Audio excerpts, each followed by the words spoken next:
Hi, everybody. Welcome to the webinar here today between Fortress Power and the Power Store. Thank you for your time. We're going to get started here in the next couple minutes. Going to wait for any last minute attendees to jump on. So please bear with us here and we'll get started here in a minute. Thanks.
Hi, everybody. Let's get started. Again, if you're just jumping in here, this is the Fortress Power and the Power Store Lithium Energy Storage webinar. We have a lot of very exciting topics that we're going to be talking about today.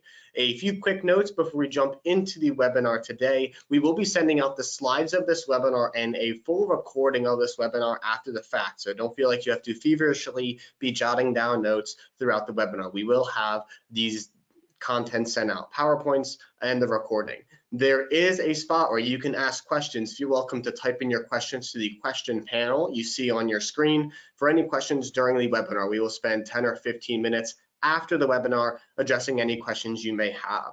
So with that being said, I'd like to introduce Kevin Pitts over at the Power Store, as he has a little bit more information on who and what the Power Store is and what they do. Kevin? Hi, everybody. First of all, thank you so much for joining. We've been Power Store here. We've been open in Texas since about 2010. Just opened up an office in North Carolina, and we've been open for the last decade here in Texas, and we've managed to grow by 50% every year, and really focused on residential and commercial solar. And we're also getting into the RV market a little bit. Really, we're trying hard to focus on these storage solutions. All of our staff is NAPCEP trained, including all of our salesmen. And we're actually having a grand opening party for the North Carolina office on the 17th. So that is going to be fully up and running. We try to offer everybody any design and post-sales support we can. And we are also Fortress Power's preferred channel partner. So please just give us a call or email us if you need any information on Fortress. Thanks so much, and go ahead, Alex. Awesome, Kevin. Thank you again for joining us here on this webinar. And folks out there, the Power Store, they are superb Fortress Power partners, well knowledgeable, respectable people that I really enjoy doing business with. So a little bit more about who we are here at Fortress Power. We're a lithium battery provider focused on the residential and commercial market, specifically small residential to small commercial. So we are headquartered right outside of Philadelphia in a small town called Southampton. It's around 30 minutes northwest of the actual city of Philadelphia. We were founded way back in 2016 and we're owned by a group of investment bankers and solar veterans. As you guys see here on the right-hand side, this is our facility. It's a 30,000 square foot facility where I am based currently, which is where we do the research and development through our testing lab in this back area here, sales and logistics. Now, with that said, we do have different warehouses, one down in Texas and another in Florida, with one other smaller warehouse based in California. Being a battery manufacturer, we have a lot of experience with batteries. We have installations not only in the continental US, but also up north in Canada, the Central Caribbean, South America, Europe, the Middle East, and even Africa. So even in the past 5 years, with all this expected growth of batteries, we've certainly seen a fair share of battery projects all across the world. We are the key lithium battery supplier for SEPTA, which is a local railway company based outside the actual city of Philadelphia. Hydro-Quebec, which is a Canadian water utility company. They're using our eFlex unit for a very interesting application, and a Navajo reservation project where we have eVault scaled throughout the Navajo reservation, Oklahoma. So we have a lot of experience with batteries and we've been around for a while, thus doing so. A few key topics we're going to talk about today are market trends of lithium batteries, the different applications that we can use batteries for, what it takes to add storage to your business, what kind of things to look out for, and then we're going to touch base with sizing Fortress Power batteries, or sizing tips and tricks in general for sizing storage to your solar projects. And then last but not least, the support of Fortress Power that we provide on our end of things. So without further ado, let's kick this off. The Department of Energy recently released an analysis showing that by 2030, stationary deployments are going to exceed 150 gigawatt hours of energy storage, meaning that they're going to see a 27% annual growth for grid-related storage applications. So if you guys check out here on the right-hand side, this chart pulled right from the Department of Energy analysis that was published in December of last year. You see here from 2021 to the end of this decade, storage is going to grow 4 or 5 times over even by the end of this decade. And the largest market for energy storage is going to be North America at a whopping 41.1 gigawatt hours of storage. So why we're seeing this exponential growth of energy storage comes down to, I think, 3 key things, among other things, to be fair. The first thing is battery affordability. So we all have seen the cost of solar falling around probably upwards of 20% over the past 5 years. And we're seeing a similar pattern here with lithium batteries. By 2029, we're expecting a 46% price reduction in the physical lithium battery cells. So because of economies of scale, deployment of more batteries, more people are buying batteries, there's more awareness for batteries, the actual price of the lithium battery cells is going to go down with demand going up. So we're seeing this battery affordability probably as the main driver for more battery deployment, let's say even in North America. The second thing we have is rising incentives. So as we all saw, the 26% federal ITC tax credit was extended till 2022, which is great news if you're in the US. And there's also a lot of other statewide incentives like the SCHIP incentive in California, the GMP incentive, and there's other statewide rebate programs for solar or solar batteries. So as there's more incentives for storage, whether on the federal level or even on the state level, it's certainly one of the driving factors on why more people not only know about storage, but also are willing to invest in storage as a safe, tangible investment for their home or business. And then last but not least, this shifting mindset. So the first thing that I want to mention is fear. And I think this terrible situation down in Texas a few months ago really emphasizes why people are now shifting their mindset to having energy resilience and a backup storage option. I wanted to bring up this study that was published by NOAA, the National Ocean Atlantic Association. And what they essentially did is they look at the average Atlantic hurricane season, which was just published this year, from this time period, 81 to 2010, from 91 to 2010, there's going to be 2 more named storms, 1 more hurricane, and still 3 major hurricanes. So what is this saying? This is saying that as of April 9, 2021, not only the amount of storms coming in from the Atlantic is becoming more frequent, but they're also becoming more severe because of climate change. So we see a new high emphasis on renewables because of climate change really being that driving factor. We're seeing massive amounts of CO2 in the atmosphere, melting ice caps, I mean, you name it.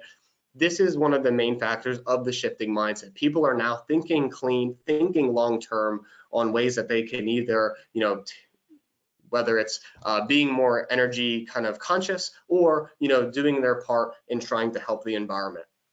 And then last but not least, with the newest recent political administration change, this is also certainly going to be one of the driving forces for not only solar, but also solar storage. It kind of relates back here to the rising incentives, because with that change, we had certain things like the federal ITC tax credit extension, different rebate programs, and now a new awareness being brought about for renewables with this recent change. So if we look at just batteries in general, these are the three key factors on why we're seeing such exponential growth in this pattern of upward trending over the next 9 to 10 years.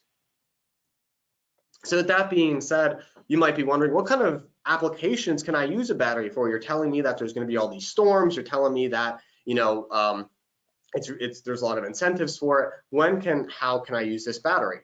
The first thing you can do is just typical, backing up your facility, using a battery to back up the loads in your home. You can use our battery to allow for a self-supply application where the PV is installed with a battery, but the grid is prohibiting any net metering. It can also help the customer maximize their PV production. It will also help customers in certain areas save money on their electric bills. This is called a time of use rate structure, where they will charge the battery at off-peak times and discharge them during peak times. For example, in Southern California, prime example, from 9 a.m. to 4 p.m., they may charge 15 cents a kW. But what they'll do is from 4 p.m. to 9 p.m., they may charge 20, 30, 40, 50 cents a kW during those peak times.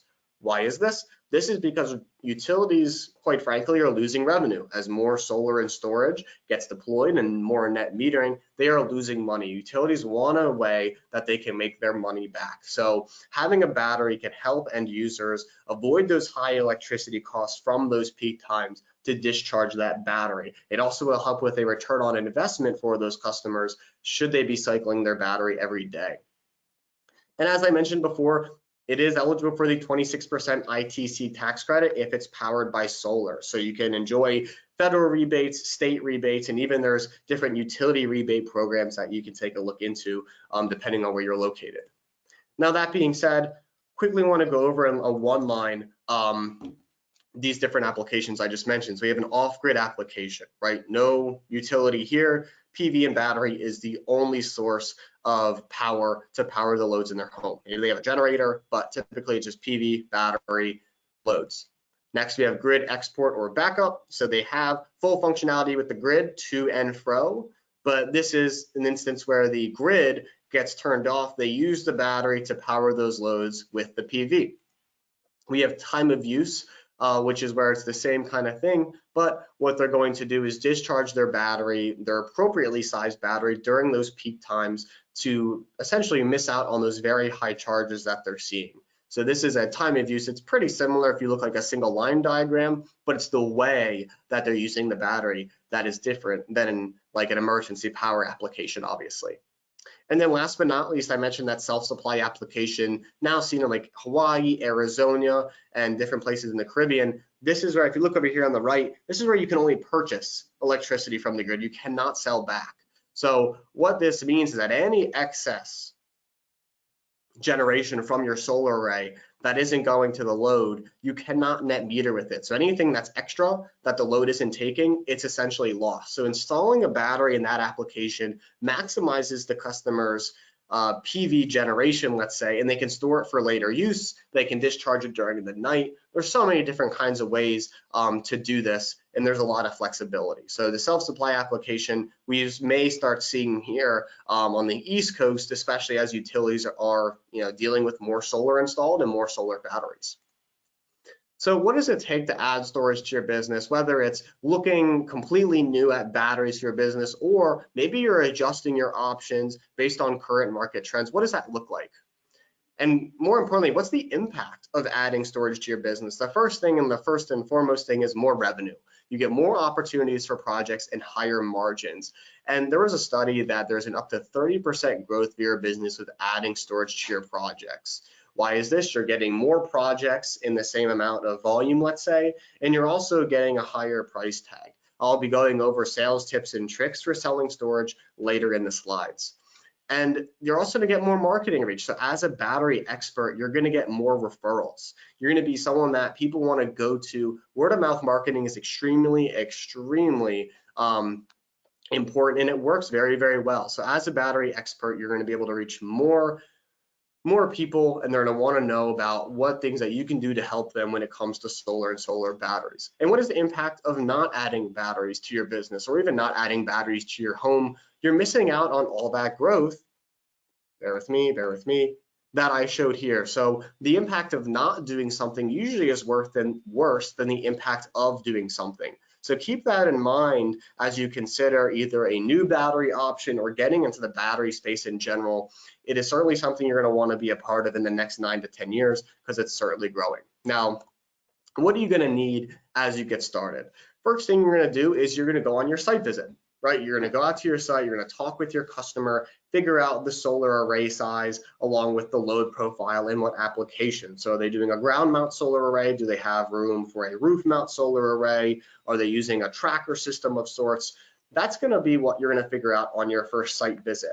Then you're going to figure out the load profile and application that your customer is going to be using this for. So for example, even for those of you at home that are not part of a solar business, this is still very important because you need to figure out for your own project, what solar array size are you going to use? What is your application? Are you using it only for emergency power? And then what I mean by load profile is what loads do you want powered, for example, in the event of an outage? So whether you're a solar installer or a DIY or someone just looking to learn more, this site visit kind of bullet point really is a very good start for all three kinds, because you need to know what solar array size and how you want to use that battery.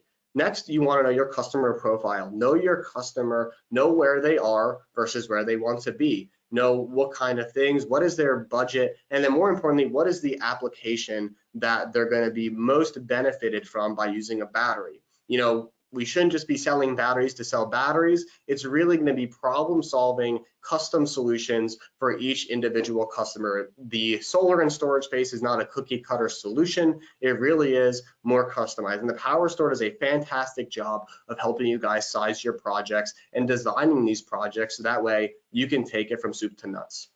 And then the last thing is, what is the gap? Where is your customer now versus where they want to be? Figure out what that gap is, and then how you as the installer DIYer can fill that gap with a solar and storage battery. For example, in a time of use rate, where they are right now is paying a whole lot of money during those peak times, and where they want to be is shaving that down. Their gap right there is that, exactly that. So putting a battery with solar in that gap to avoid those peak times, that's essentially how you can figure out and know what their customer profile is and how you're going to be able to service them the best. A few other things to keep in mind is the budget and timeline of the project as you're getting started. What is the budget of your individual project or your customer's project? You don't want to be pitching the most expensive battery when you know that their budget isn't meant for the most expensive battery. Like I said, custom solutions, there is no one cookie cutter solution. What is the timeline for this? Why this could be important is because, especially now, a lot of manufacturers have long lead times. So you'll want to make sure that if the timeline's readily, immediately, that you're finding a solution that fits that timeline of your customer. So always being aware of the budget of the customer, the timeline, and then last but not least, managing the expectations of the customer. You never want to over promise and under deliver. You definitely want it to be flipped. So making sure you're managing the expectations of your customer. You're not going to tell your customer, hey, one eFlex 5.4 can power your whole home. Obviously, you wouldn't do that. Manage the expectations of how this battery is going to work. That way, when and if something does happen, you're not getting those phone calls, you're not going out on the site visits, dealing with angry customers saying, you sold me this battery saying it can do this, and it's not doing that at all. Manage the expectations first and foremost to avoid those conversations down the road. After you go on your site visit, you get your customer profile together, you discuss the budget and timeline, and you review your expectations with them, review the full project scope with the customer, spend the extra 5 minutes and talk with them about, okay, this is where you are, this is where you want to be, this is the solution I'm proposing for you here and now. Do you have questions? And what other things can I address from you? If you're a DIYer, if you're somebody at home just watching this because you have nothing else to do, always be sure that you're reviewing also with the contractor installer about the project scope and making sure that it's going to function accordingly to how you want it to. Reviewing the project scope is one of the most important things because it's always good to have a few sets of eyes on things to make sure that indeed it is doing what you want. Some different tips and tricks I always recommend for selling storage or even just talking with people about energy storage and the benefits, because some people just don't know what they don't know. So there's a lot of good keys to success using words and portraying that value. There's payback, security, safety, value, and longevity investing in a battery bank. It's a truthfully safe, tangible investment. Power is more important than it's ever been before. It's not like Bitcoin where we don't really know where that is, but we kind of do. This is an actual investment in or near your home that can serve a purpose and usually will last anywhere from 10 to 12 years. Fortress Power has 10-year warranties on our product. So this is really a safe, tangible investment. You can use different references and incentives. So different customer references about the work that you're doing, or even on the manufacturer side, that the battery that they're investing in is indeed a good high quality battery. You can use the 26% federal ITC tax credit or those statewide incentives. I mention this because not everybody can shell out a bunch of money cash over fist for a solar and solar storage. So using these incentives, whether it's federal or state, can help make it more manageable, even if you're working with a financing company to get you that investment with a solar and battery. And a lot of typical objections that I typically see include pricing, right? Batteries are not a cheap item, just frankly. So using that, if it's too expensive, think about the longevity of this product. It's gonna last 10 years. You're gonna get much more payback with something over 10 years than over 5 years. And the other thing is that you can leverage financing for our options. So you'll see some of our financing partners include Loan Pal, Sun Life Financial, Enerbank USA, Lightstream, and Mosaic Finance. So whether you're a solar installer and you're certified, or you're a DIYer and you're trying to figure out how the heck can you afford this battery, be sure to check out the different incentives, the financing options, all of those things, because they can certainly help with getting your project installed and in the ground. The next objection I see is I'll wait. I'll wait for the price to come down. I'll wait for the sky to turn purple. It could be really anything. So what I usually say to I'll wait is, well, the longer you wait, the less you're going to benefit if you were to do it now. It's just like investing. Think about Warren Buffett. He says, get in as soon as you can with investing because you want that compound. It's the same thing here with batteries. The sooner you get a battery, the more it can start working for you instead of vice versa. So you can get more return on investment from your battery and solar the sooner you do it and the sooner it gets installed. And if now is just not the time, let's say they have different things going on, life is a little hectic sometimes, sell for the future. Maybe you get the solar installed first and then reapproach the customer with the battery. For my DIYers out there, start with getting a solar array installed first and then add the battery on at a later date. Nobody says you have to do it all at once. So use time to your leverage as well to get maybe solar first and then add that battery on later. So keep that in mind. For anybody out there, it's not something you have to do all in one swoop. There is flexibility with these kinds of systems that you can do it over a period of time. We did touch base on the financing options, and I want to talk a little about sizing batteries. Sizing is a very, very big topic because there's a lot of uncertainty with sizing. Every manufacturer has different sizing requirements. So I want to go over a little about what we look at Fortress side when we size systems. So first, I look at, are we doing this for an AC coupled application or a DC coupled application? AC coupling is when you're retrofitting it to an existing PV system, which it might be a grid tied direct system, and they're going to add the battery onto this existing system. Depending on what this looks like, this is certainly a less efficient option because you see there's more pieces of material in here. But at the same time, people really have the advantage of taking their old system and adding on a new battery to it in that kind of capacity. Now we have DC coupled systems. This is brand new installations. There's no additional PV inverter. This is certainly more efficient, but obviously this is just for people just starting off with solar and solar batteries. There's a lot of solar installed already, so you may see more AC coupled applications than DC. But the cool thing is that Fortress has inverter partners that can do AC or DC coupling, so that way you can have the Fortress battery no matter what kind of project you have, whether it's an existing project or you're building something new. So that being said, if we look at some of the inverters we're working with, we are a 48-volt lithium iron phosphate battery. So we want to make sure that the inverter that we're using is also 48 volts. So you'll see a lot of popular names up on here. You have Solarc, Schneider, Outback, Magnum, SMA, Victron, Morningstar, and Midnight. We've established closed loop communication with Solarc and Schneider, and we're currently testing with SMA. More on closed loop communication to come in the next few slides. What I meant by the AC or DC coupling, if you see with some of these inverters, they're either DC coupled only, maybe they're only AC coupled, or some do both.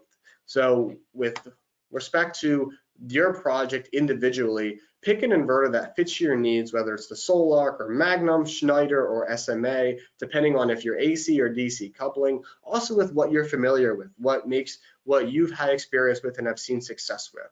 So picking a lot of these inverters, it gives you a lot of flexibility depending on the project scope. You have your off-grid projects covered, you have your grid-tied projects. So you can certainly see we did line ourselves up with a lot of very reputable inverter companies.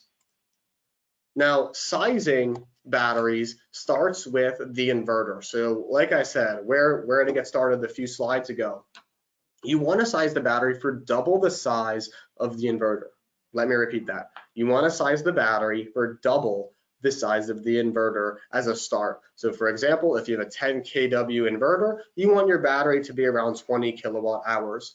Why is this? This is because you want to make sure the battery isn't undersized for the inverter to ensure proper charging and discharging. So as a start, double it, ×2. Double that size of the inverter to then basically not guesstimate the battery size, but it's a start so that when you go out, you say, this is our minimum battery size we're using, and we can always scale up to a larger battery bank. On our website, on the resources tab, there's a minimum battery sizing recommended sheet. Yeah, minimum battery sizing recommended sheet. Would recommend that you guys go check that out. There's more on sizing our batteries with the different compatible inverters and the minimum sizes. Granted, you can always scale up. We don't recommend scaling down. So that being said, sizing is relatively simple when you're looking at an emergency power application. So you have the start of you're using X inverter with 20 kilowatt hours of battery. Let's stick with that example. What you do is you're going to select the loads to be moved from the main panel to the backup panel, i.e. the critical load panel. You're then going to calculate that daily usage of that backup load panel or critical load panel, select an appropriate battery bank size, and then estimate the daily available power from that battery bank size to that critical load panel. Critical load panels can include everything from fridges, Wi-Fi, PlayStation 5, all the way to well pumps, air conditioning units, modems. So a critical load panel is different per person and it is different per home. So that's why it's crucially important to select those loads from the main panel to backup, calculate that usage, select the proper battery bank size, and then estimate the daily available power, either from the battery bank to the electrical loads or from the solar array to the electrical loads directly, let's say if your battery is full. So we do have a Fortress Power energy sizing tool. If you sign up as an authorized installer, this is something I can certainly pass along. Very neat, very easy tool. Or you can check out our resources webpage. We have a YouTube channel on sizing our batteries. Energy Sage has a good sizing tool and Energy Toolbase. If all that fails, hit up my guy Kevin at the Power Store and he can certainly confirm the sizing for you so that way you have multiple eyes on your project to confirm that this is indeed the battery that I should use for your customer. And then remember, you can always scale up. Just the resources webpage, YouTube channel, Energy Sage, and then Energy Toolbase. Then we look down here on the bottom. Here's some neat installations I want to bring up. Here we have the Solarc with some E-flexes, Solarc and E-flexes, just the E-flex unit, an Outback unit, Schneider with 8 of the E-vaults, So you can really scale it from, 3 of the E-flexes, this is 15 kilowatt hours, to 8 of the E-vaults, which is almost 100 kilowatt hours here on the right-hand side. So if you're welcome to use these sizing resources, they are clickable when you get this PowerPoint. These are our two main products that we hold as of now. We have the eVault 18.5, which has been our flagship product, and then we have the little sibling to that product, the eFlex 5.4. The eVault is 18.5 kilowatt hours of total capacity, and it's scalable up to 12 for 200 kilowatt hours. You'll see right here on the front, it has an LCD display. So you have live monitoring of your battery. You can see the voltage of your battery, state of charge, current, and power. And because of the BMS, it can have a higher power output, meaning pushing more amps to the electrical loads. Both these products are S-chip approved if you're in California, the self-generation incentive program. So if you are doing projects under S-chip, both the eVault and eFlex are approved for that incentive. Now we have the little sibling, the eFlex 5.4, 5.4 kilowatt hours of total capacity. Remember, these are lithium iron phosphate at 48 volts. This is our more modular approach to the existing eVault unit. So this one you can stack up to 15 units for 80 kilowatt hours. And the cool thing here is that it has an IP65 rated enclosure, so this can be outdoor installed. Now, if you are going to install this outside, we will recommend not to put it in direct rain or sun. But that being said, a lot of jurisdictions now require batteries to be outside. So you can certainly use the eFlex as your battery of choice there. It comes with closed loop data communication with those inverters I aforementioned. It'll have remote monitoring of each battery pack and single cell management and monitoring because of the BMS. It has a cell to pack architecture. The enclosure is an aluminum IP65 rated enclosure, which makes it weather resistant, i.e. outdoor rated. And if we look back here on this page, do we all see that ribbing here on the top of the unit? This is an integrated heat sink. So this is going to ensure up to 5 times better thermal performance because of this ribbing. You can see it here on the left, this ribbing on the top of the battery. You'll actually, like when you have it in front of you, you'll actually be able to run your hand across it and you could feel that ribbing. There is a feature on this. It supports a supercharge feature just in 45 minutes. I will not recommend you do this every single day. This is really truthfully for just emergency power applications. I'm talking medical equipment, doomsday. I mean, what be you? Emergency only, not something we recommend all the time. The eFlex, it's a little corny, but it is really known for its flexibility. So you can use this for many different applications, whether it's home energy storage, RV applications, telecommunication applications, computer server power backup applications, and railway applications. It's designed to be indoor or outdoor. It can be put on the wall, floor, or even into like a standard server rack. And like I mentioned, it's scalable up to 15 units for 80 kilowatt hours. So we see here, it can be put into a rack as seen down here on the left. I'm sorry, that's a very, nice. So you see here, they put it into a rack down here on the left. You see they did a wall mounting over here where they ran it side by side, or stick it right on the wall or on the floor, excuse me, train of thought.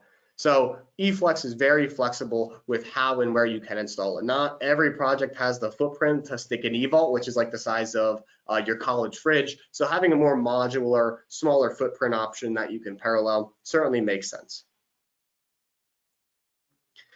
I got a lot of questions on why we chose our aluminum casing for the eVault and eFlex versus like a plastic or iron case. And I always think it's a really good question because usually people that ask it are very detail oriented on why we use the materials that we use. Our goal isn't to be the lowest costing battery. We want to be the highest quality battery at the most affordable price. So aluminum enclosures are much more resistant to salt water. If you're in an area where salt, humidity is really prevalent, the coast, the Caribbean, X, Y, and Z, has a much cleaner aesthetic. If you were to get this in person, you look at it, it's very clean, it's very simple, and it sounds a little bit better. It's an actual aluminum casing. It does enable this to be outdoor rated, the eFlex 5.4, and it also creates for an easy and flexible install. For example, the eVault, since it is just one big battery, not many smaller batteries, you roll this thing right into the home. There's knockouts right on the side. We recommend 2-aught or 4-aught cables. You put them on with an M8 terminal, You plug and play, you set up your parameters in your inverter, and you're good to go. You don't need more labor costs, you don't need more cabling costs, balance of systems costs, you're saving on all of that. So this aluminum closure really is a really standout feature for our options versus like a plastic or iron case where you can see the saltwater corrosion. Typically they're indoor rated units only, and it can make it for a more time consuming install when you have many smaller batteries that have to be paralleled only inside in that kind of way. So that's why we chose an aluminum enclosure, and this is what makes us different than some of the other battery providers on the market. And the other thing that makes us really different is the actual battery management system. For those of you not familiar with what a BMS is, it's essentially the brains of the battery. It's going to protect the battery against overcurrent protection, low temperature protection, high temperature protection, X, Y, and Z. So we use a digital processor based BMS. It's the highest quality based battery management system up to the automotive standard.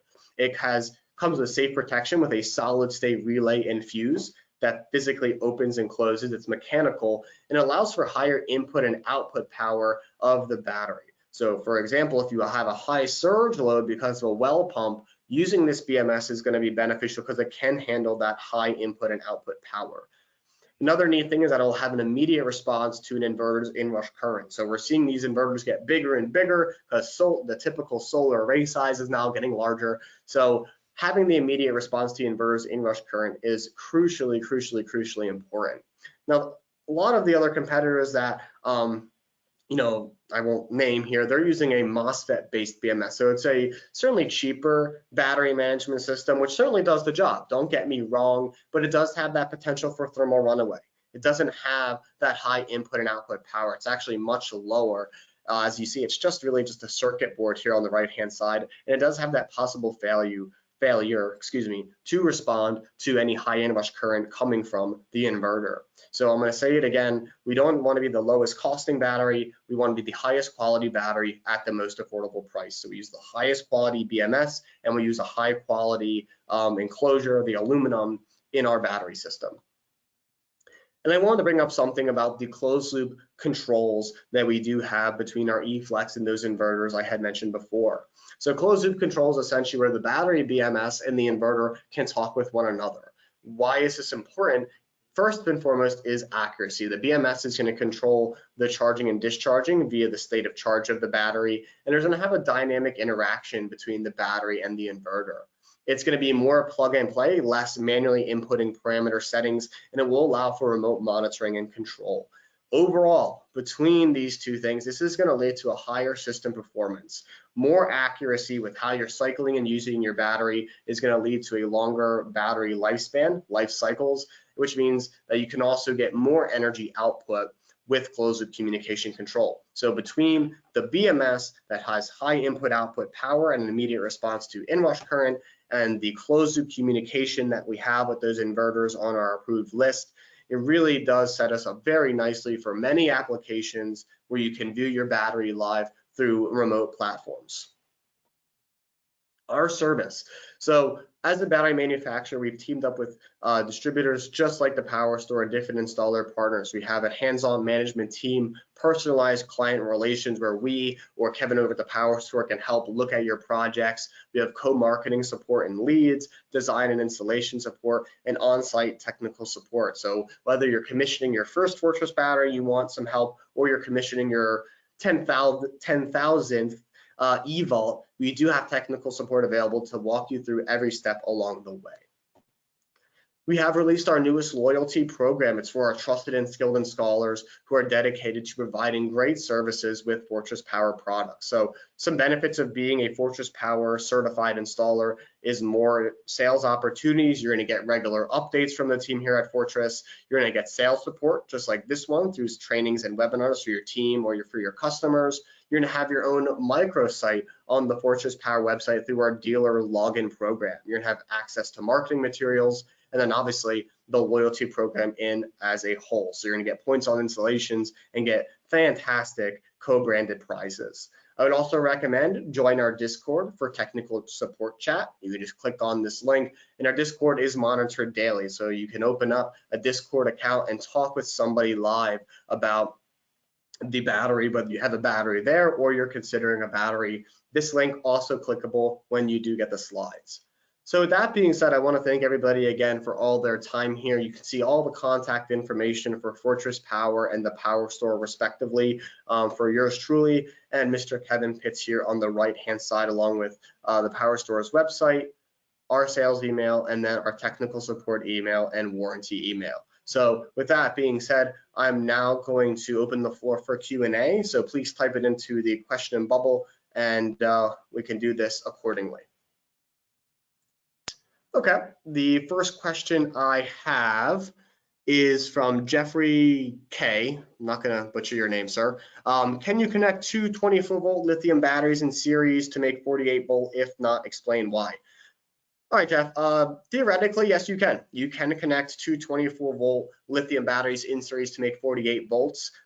Theoretically, battery manufacturers may not want you to do that because it may void their warranty connecting them in series, but theoretically, this is something that you can do. It's how, like in the eVault, for example, they connect the cells internally in the eVault in series to increase the voltage to get up to our 48-volt battery bank that we have. So the simple answer is yes, but check with the manufacturer if they're making a 24-volt system, make sure that you can indeed do it.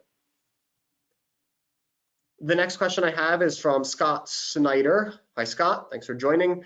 Are your battery systems stackable? They sure are.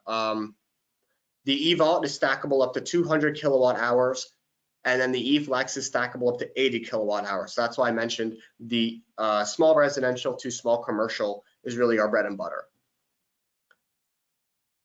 And the last thing I have here is from Ravi. Hi, Ravi. Thanks for joining us here again. Can you speak to the new announcement of the eVault Max and the difference in tech specs to the eVault? We did just release the new eVault Max. It's our newest product. I haven't mentioned it yet as we continue our rollout. Ravi, I'll recommend it. It's on our website. So head on over to fortresspower.com. And I would say on the products tab, you should be able to get more information on the eVault Max. For now, we just have the eVault and the eFlex and the eVault Max on its way, obviously. All right, Scott, got your second question here. We have a lot of customers that want a whole house backup, 200 amp service, 2 power walls. Would 2 eVaults be able to suffice? Looking for options. Yeah, Scott, absolutely, absolutely. If you really look at actually on the SGIP program, or not even the SGIP program, but on the SGIP program, they have a breakdown of, let's say, 1 Solarc or 1 Outback with the eVault versus 2 of the power walls in parallel. So what I would want to kind of confirm with you is, okay, 2 eVaults should be able to suffice, but what are the loads that they're powering in the house detailed? Obviously, 2 eVaults is larger than 2 of the power walls combined for like 30 kilowatt hours of usable capacity. And then you'll also be getting a bigger inverter if you were to go with like the Solarc or something like the Outback or something like the Schneider. So it's very comparable. Scott, I'd recommend, I'm going to put my email in here and send it to you. Send me over your typical project, and what I'll do is I'll pass along a like a comparison for you, maybe a sizing recommendation, just to keep you in the right direction. 10 kW of AC modules. Okay, Scott. So yeah, you could stick with maybe like the Outback or Solarc, just one of them instead of having 2 power walls for 10 kW, and then doing 1 to 2 of our eVaults would be my recommendation. Jake Schmidt, how do you justify the cost of a battery installed to a customer versus a generator that's cheaper? Fantastic question. So I always like to mention that generators are cheaper. I mean, there's no way around it. The main thing with batteries, it's a safer alternative. There's no maintenance on lithium batteries. There's a ton of great incentives and financing programs that you can use for batteries, and they're not going to be constantly filling up their generator with propane, doing maintenance on it. It's none of that craziness. And the other cool thing with batteries in terms of sales or justifying that cost is you can add more to them later. It ties up with your solar system. It really creates, at least on the battery side, a quiet, pollution-free solution that can essentially make your home like a mini island almost in some aspects, not always, but that's how I would justify the cost of a battery install versus a generator, all those different things on why batteries are preferred.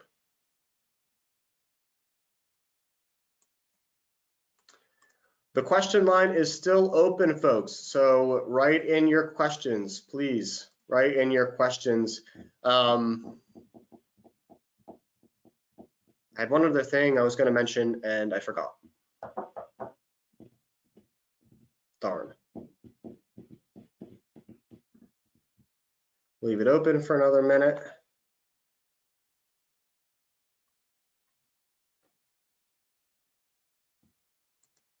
And guys, JL, I'm going to answer your question quickly. Is closed loop necessary for a small off-grid cabin? It's not. Closed loop communication makes a lot of sense, but I wouldn't say it's a do or die for any particular project. You can set up your battery and open loop communication certainly for your small off-grid cabin. Just make sure you're setting up your battery correctly for sizing or setting up your parameters in the inverter. I wanted to mention something about, Jake mentioned how it compares to a generator. I also wanted to mention how it compares to a lead acid battery.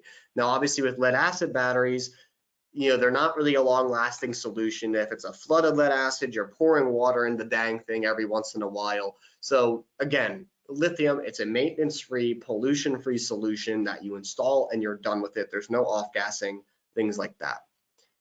Now, moving on to the questions, Ravi asked, once the solar is installed and we increase the battery size later, can the battery be less initially than the inverter? Ravi, it really depends on the size of the solar and the inverter that's being used. The battery can be less initially than the inverter in some instances. This could be an instance where, for example, with the Schneider inverter, you can put 2 of the E-flexes in parallel with Schneider, set it up in closed loop communication, and that is technically less than the inverter, but we wouldn't recommend like 1 E-flex to 1 Schneider, knowing that they're going to add it on. You need to stick with the minimums to start and then, scale up after the fact. Mr. Joshua Rivera, is the eVault Max ready for sale in Puerto Rico? Josh, please reach out to Mario Castillo, marioc@fortresspower.com. He can certainly help you out. I'm going to throw in his email right here. He's our representative down there. He'll be able to let you know. Oops. Okay. Alfredo Alonso, the average cost of an eVault and eFlex. Great question. The eVault MSRP is for around $13,225, and the eFlex costs around $4,250 MSRP. So bringing it down dollars per kilowatt hour, it's around probably like $615 to $630 a kilowatt hour. Still very on par with the other battery providers up there. Kelvin mentioned when it comes to generator comparison, don't forget the gas diesel cost. Up north, diesel cost is exorbitant. You're funny. You're exactly right. Kelvin's mentioning essentially that with a generator, you are purchasing propane or gas or diesel, and gas prices are going up. So that's another cost with a generator as you compare lithium to that. And then Kelvin, your second question, speaking of up north, what is the low temp charge value and can you add a heater to the box? Yeah, Kelvin, we'll recommend between 32 and 113 degrees Fahrenheit. The low temp charge value, I can't remember off the top of my head. Jump on our website. We do have the temperature values right on the spec sheet, but I can tell you, you can add a heater to the box. There's 2 things I've seen. The first thing is heat strips. You get a portable heat strip that goes, goes right on the side of the battery, and it'll keep that battery temperature in between that temperature range.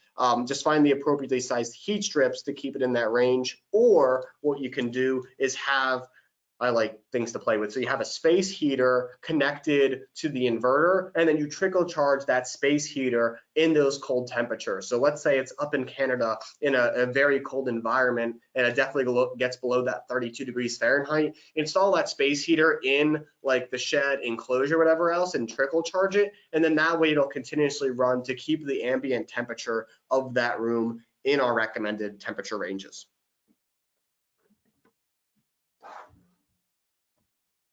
Joshua, you are welcome. Alfredo, you are welcome. Kelvin, you are welcome. Across the board, 3 for 3.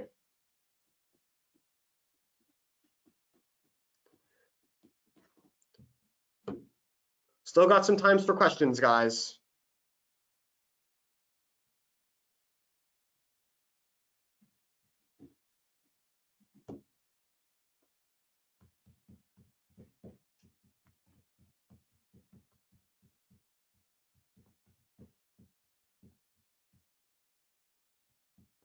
Bueller. Alrighty, I will wrap it up now, barring any last minute questions. What I'd like to do is thank everybody for coming out to this webinar today. Kevin, thank you so very much again for co-hosting this webinar with us. Really appreciate your time here. Hector, just got your message. I would say you can do that. Go back to the power store and they can get you connected with a lithium battery charger for your application. Okay, Hector? And other than that, everybody, please be aware we will be sending out the recording of this webinar after the fact, and you will be getting these slides also. So everybody, have a great day. Let me know about questions. Here's my email, here's Kevin's email, and more resources can be found on our website or on the Power Store's website. Awesome. Thanks again, everybody. Have a great rest of your day.